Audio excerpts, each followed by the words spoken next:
भारत के इतिहास में एक ऐसा राजा हुआ जिसने सबसे भयानक युद्ध जीता और उसी युद्ध के बाद पूरी दुनिया को शांति का रास्ता दिखाया। यह कहानी है उस सम्राट की जिसने तलवार छोड़कर धर्म को अपनाया। यह कहानी है सम्राट अशोक की।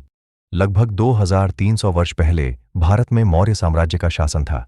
इस साम्राज्य के तीसरे महान शासक थे सम्राट अशोक। वे चंद्रगुप्त मौर्य के पौत्र और बिंदुसार के पुत्र थे। बचपन से ही अशोक में साहस था, क्रोध था और सत्ता की तीव्र इच्छा थी। इसी कारण लोग उन्हें चंड अशोक कहते थे।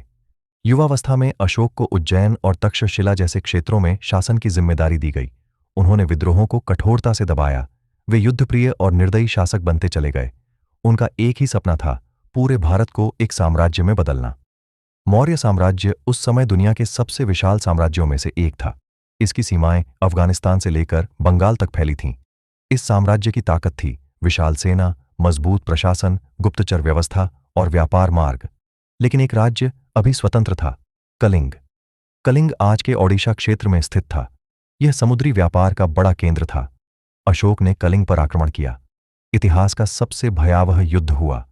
इतिहास कहता है 1 लाख से अधिक लोग मारे गए और 1.5 लाख से अधिक लोग बंदी बनाए गए। युद्ध भूमि में चारों ओर जलते घर, रोते बच्चे और घायल सैनिक दिखाई दे रहे थे। यह विजय नहीं थी, यह विनाश था। युद्ध के बाद अशोक युद्ध भूमि में घूम रहे थे।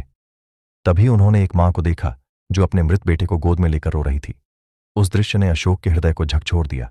उन्होंने कहा, मैंने क्या जीत लिया? यह विजय नहीं, यह विनाश है। उसी दिन अशोक बदल गए। उन्होंने निश्चय किया, अब मैं तलवार से नहीं, धर्म से जीतूंगा। अशोक ने भगवान बुद्ध के उपदेशों को अपनाया।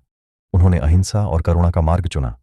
उन्होंने आदेश दिए, पशु हिंसा बंद की जाए, कैदियों से दया से व्यवहार किया जाए, अस्पताल बनाए जाएं, पेड़ लगाए जाएं और यात्रियों के लिए कुएं बनाए जाएं। राजा अब जनता का सेवक बन गया। अशोक ने पत्थरों और स्तंभों पर अपने संदेश खुदवाए। उन पर लिखा था, माता पिता का सम्मान करो, सभी धर्मों की इज्जत करो, हिंसा से दूर रहो और सत्य का मार्ग अपनाओ। ये शिलालेख आज भी भारत के कई भागों में देखे जा सकते हैं। सारनाथ का अशोक स्तंभ आज भारत का राष्ट्रीय चिन्ह है। अशोक ने बौद्ध धर्म का प्रचार केवल भारत तक सीमित नहीं रखा। उन्होंने अपने दूत भेजे श्रीलंका, नेपाल, चीन और दक्षिण एशिया। इस प्रकार अशोक विश्व के पहले शांतिदूत बने। उन्होंने युद्ध के बजाय शांति का साम्राज्य बनाया।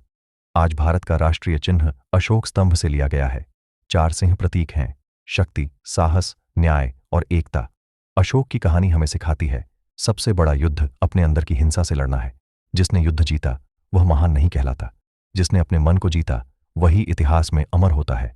सम्राट अशोक ने तलवार छोड़कर मानवता को अपनाया और इसी कारण वे केवल राजा नहीं, एक महान आत्मा बन गए।